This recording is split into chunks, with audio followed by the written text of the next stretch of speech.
계속해서 예수님과의 만남에 대한 말씀을 나누고자 하는데요. 이번에 말씀을 준비하면서 성경에 나와 있는 말씀을 이런 관점에서 정리해 보니까 예수님께서는 참 여러 가지 상황 가운데서 여러 종류의 사람들을 만나셨던 것을 알 수 있었습니다. 그리고 그럴 때마다 우리는 예수님이 어떤 분이시고 우리들이 어떤 삶을 살아야 할 것인가 하는 것을 배울 수 있었습니다. 이제 이번 새벽 기도 시간에는 마지막으로 오늘 5번째 말씀을 살펴보고자 하는데요. 오늘은 어떤 관원이라고 표현되는 사람을 만나시는 장면입니다. 성도님 여러분, 우리들이 이 세상 살아가면서 가장 되어보고 싶은 사람이 있다면 어떤 사람일까요? 나도 이런 사람이 좀 되어보고 싶다 하는 사람이 있다면 말이죠.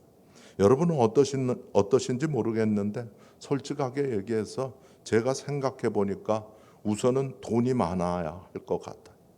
사회적인 지위도 높아야 할 것 같아요. 그런가 하면 겸손도 했으면 좋겠고요. 그리고 도덕적으로도 깨끗했으면 좋겠어요. 뿐만 아니라 이런 조건들을 갖추고 있으면서도 젊음이 있었으면 좋겠어요. 어떤 사람이 젊은데 돈도 있고 사회적인 지위도 있고 겸손도 하고 도덕적으로도 깨끗하다. 그러면 된 것 아닐까요? 여러분, 더 이상 바랄 것이 또 무엇이 있겠습니까? 그런데 우리는 오늘의 말씀에서 그런 한 사람을 지금 보고 있는 것이죠. 앞에서 말씀드린 것처럼 오늘 예수님을 만나고 있는 사람은 어떤 관원입니다. 그런데 그가 관원이었다 하는 것을 보면 그는 사회적으로 높은 지위에 있었던 사람인 것을 알 수 있고 아마도 그 당시 산헤드린 공의의 회원이지 않았을까 하는 것이죠.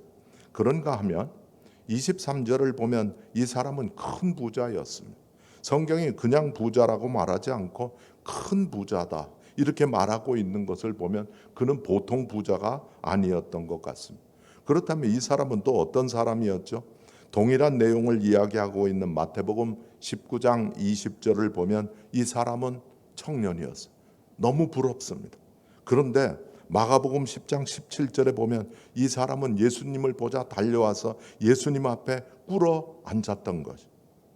사람들이 보는 앞에서 공공의 장소에서 더군다나 사회적인 지위가 높은 관원이 무릎을 꿇는다라고 하는 것이 쉬운 일이 아니지 않습니까?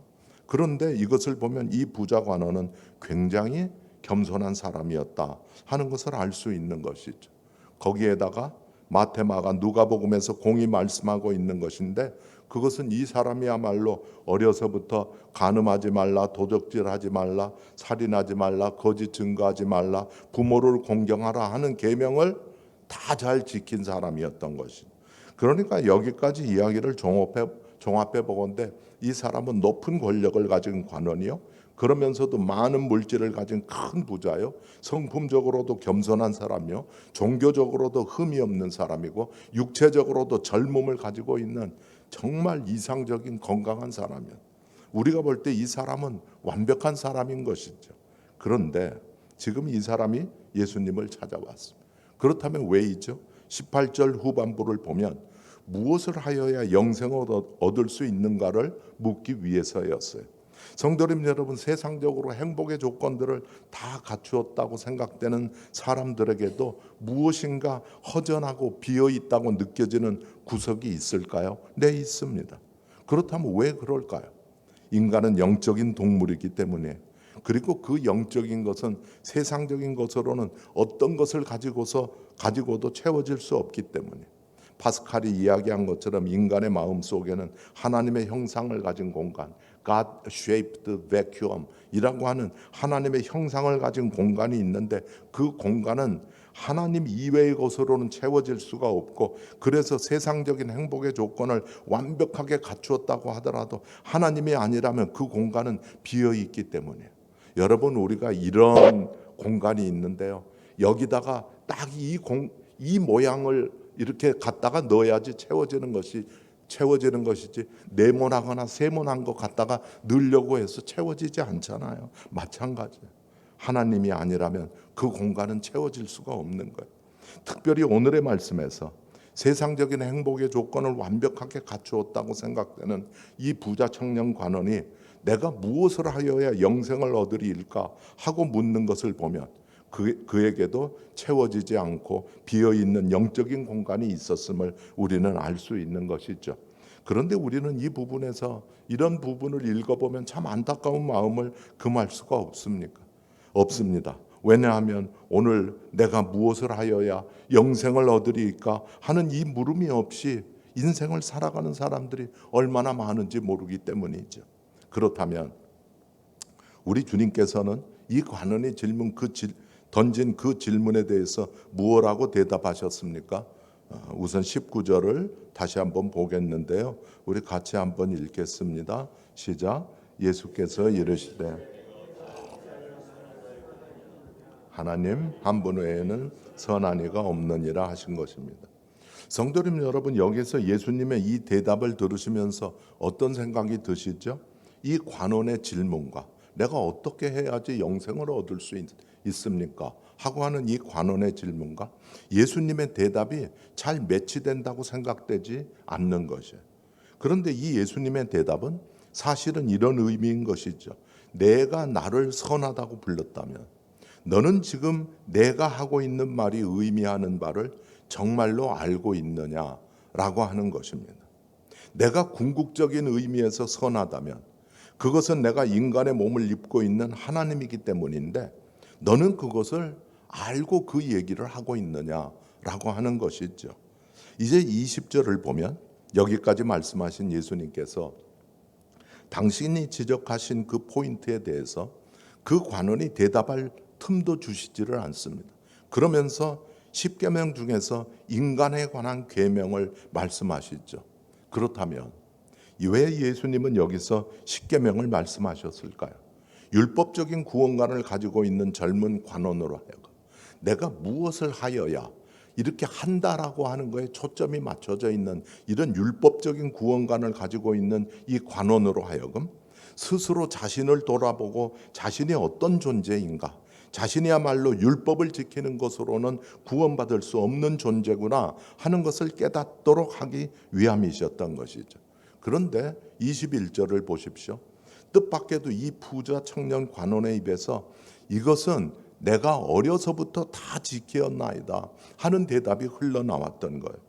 무엇을 행함으로 영생을 얻는다고 생각했던 이 부자 관원의 입장에서 생각해 보면 계명을 지키라 라고 말씀하시는 예수님의 말씀은 어쩌면 자신이 가장 듣고 싶어 했던 말씀이었을런지 모릅니다.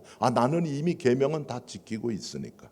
그렇다면 예수님은 율법을 다 지켰다고 자신 있게 말하는 관원에게 뭐라고 말씀하시죠? 22절인데 같이 읽겠습니다. 시작. 예수께서 이 말을 들으시고 이르시되 내게 아직도 한 가지 부족한 것이 있으니 내게 있는 것을 다 팔아 가난한 자들에게 나눠주라. 그리하면 하늘에서 내게 보화가 있으리라. 그리고 와서 나를 따르라 하시니. 네, 이 말씀은요. 그래. 너는 너 자신을 그렇게 온전한 사람으로 생각하는 모양인데 사실은 그렇지 않아 하는 말씀인 것이죠. 그렇다면 예수님은 바로 이 말씀을 통해서 그 부자 관원의 어떤 점을 문제 삼고 계시는 것이죠. 그것은 그가 가지고 있는 물질에 대한 사랑입니다. 계명의 본질은 하나님을 사랑하고 이웃을 사랑하는 것인데 그 관원은 외형적으로는 계명을 지켜 행하고 있었지만 내면적으로는 하나님에 대한 사랑과 이웃에 대한 사랑이 아니라 물질에 대한 사랑으로 붙잡혀 있었던 것이죠. 그러므로 내게 있는 것을 다 팔아 가난한 자들에게 나눠주고 그리고 와서 나를 따르라 하셨던 것이죠. 그런데 이 말씀은 우리가 살펴보면 선행을 행하라는 말씀이 아닙니다. 이 말씀은 이 관원으로 하여금 무소유로 살라라고 하는 것도 아닙니다. 청빈하게 살라라고 하는 말씀도 아닙니다. 오직 주님을 따르는데 방해되는 것이 있다면 그것이 어떤 것일지라도 그것을 버리고 예수님을 따라야 한다라고 하는 말씀인 것이죠. 그러면 이 주님의 말씀에 이 부자 관원은 어떻게 반응했죠? 23절을 보면 그 사람이 큰 부자이므로 이 말씀을 듣고 심히 근심하더라라고 말씀합니다. 우리가 많이 듣고 우리가 잘 알고 있는 말씀입니다마는 마태와 마가가 이 부분에서 기록하고 있는 것을 보면 근심하며 가니라라고 기록하고 있다라고 하는 말씀 많이 들으셨을 거예요. 이 부자가 너는 큰 부자인 거로 이 말씀을 듣고 심히 근심하며 돌아갔던 것이죠. 그런데 이 장면에서 우리가 한 가지 주목해 보아야 할 것은 예수님은 돌아가는 그 청년 관원을 바라보시면서 그를 결코 붙잡지 않으셨다라고 하는 것이에요. 여러분, 예수님은 이 부분에서요 그 청년과 어떤 타협도 하지 않으셨다는 거예요. 이봐 청년, 내가 말한 것이 너무 심했나? 당신의 재물 전부가 아니라 조금만, 반만, 네가 할 수 있는 만큼만 그렇게 팔아서 그렇게 하면 어때? 그리고 날 따르지. 이렇게 하지 않으셨다는 것이죠. 예수님이 원하셨던 것은 무엇이에요? 온전한 것을 원하셨던 것. 그런데 여러분, 예수님께서 12제자를 부르신 것을 제외하고 성경에서 나를 따르라 라고 직접 말씀을 하신 유일한 사람이 이 사람이었다는 것을 아십니까? 이 사람은요, 예수님의 말씀대로만 했다면 예수님의 13번째 제자가 되었을 것이, 그리고 오늘을 사는 우리들에게 정말로 모범이 되는 그런 제자가 되었을 것이. 그런데 이 사람은 그 기회를 놓쳐버리고 만 것이죠. 이제 24절 이하의 말씀을 보면요, 예수님의 말씀을 듣고 근심하며 돌아가는 청년을 보시며 예수님께서 부자가 천국에 들어가는 것이 얼마나 어려운지 이렇게 말씀하십니다. 낙타가 바늘기로 들어가는 것이, 25절 말씀 보겠습니다.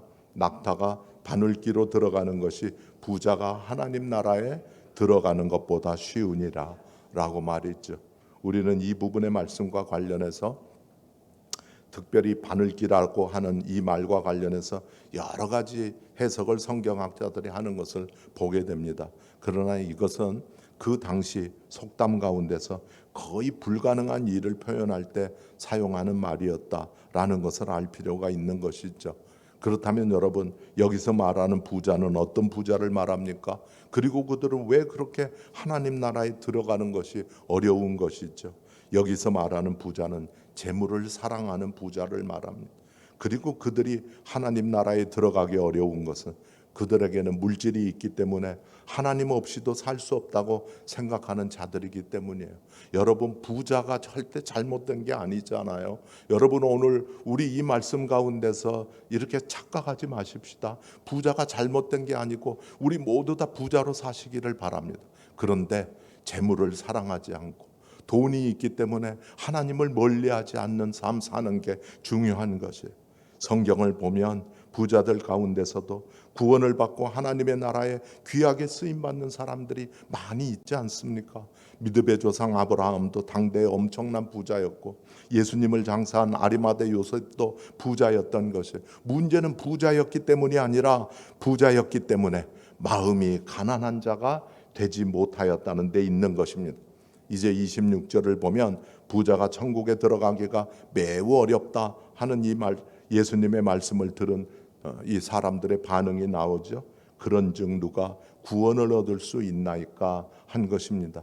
그때 주님이 이렇게 말씀하세요. 27절인데요. 같이 한번 읽어볼까요? 이르시되 무릇 사람이 할 수 없는 것을 하나님은 하실 수 있느니라. 무릇 사람이 할 수 없는 것을 하나님은 하실 수 있으십니다. 그렇습니다. 사람으로서는 할 수 없는 것을 하나님은 하시는 거예요. 그리고 이 말씀은 인간의 구원은 인간의 선행이나 노력이나 공로에 의해서 이루어지는 것이 아니라 하나님에 의해서만 이루어진다는 것을 말씀하는 것입니다. 사랑하는 성도님 여러분, 지난 주일에도 구원에 대한 말씀을 나누었습니다마는 구원은 인간에게 달린 것이 아니잖아요. 구원에 이르는 일은 전적으로 하나님께 속한 일이에요. 그런데 구원이 하나님께 속한 것이라는 것은 인간이 구원의 방법을 정하고 구원을 결정하는 것이 아니라 하나님이 구원의 방법을 계시하시고 구원을 결정하시는 분이시라는 거예요. 많은 사람들이 기독교를 독선적이라고 얘기하죠. 그러면서 왜 그것만이 길이냐고 비난합니다. 그런데 여러분 어떻습니까? 구원의 길은 인간적인 생각이나 인간적인 방법으로 해결할 수 있는 게 아니잖아요. 하나님께서 그 방법을 계시하시고 하나님께서 구원을 결정하시는데 그 길이 바로 이 길밖에 없는 것이에요.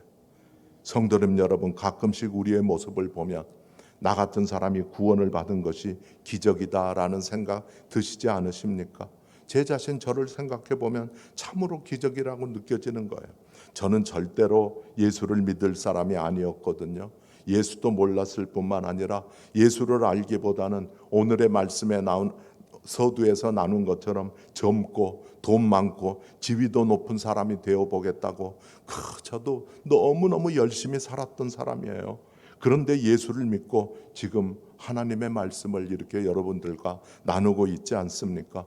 이 일은 결코 인간으로서는 할 수 없는 일이고 하나님께서만 하시는 그런 일이라고 고백하지 않을 수 없는 것이죠. 이제 말씀을 마치고자 하는데요. 사랑하는 성도님 여러분, 하나님 나라에 들어가기에는, 하나님의 능력이 내게 나타나기에는 내가 너무나도 움켜쥐고 있는 것은 없는지, 예수님께서 나를 바라보신다면 무엇을 보시며 그것이 바로 내게 있어서 한 가지 부족한 점이라고 말씀하실런지 생각해보는 이 새벽이 되었으면 합니다. 그러면서 나의 이 비어있는 공간을 하나님으로 채우시고 무릇 사람으로서는 할 수 없는 것을 하나님은 다 하실 수 있다라고 생각하며 그것을 믿으며 그렇게 다 하실 수 있으신 하나님 한 분만을 온전히 붙잡고 사셔서 참으로 귀하고 복된 삶 살아가시는 성도님 모두가 되시기를 주님의 이름으로 간절히 기대하고 축복합니다. 기도하겠습니다.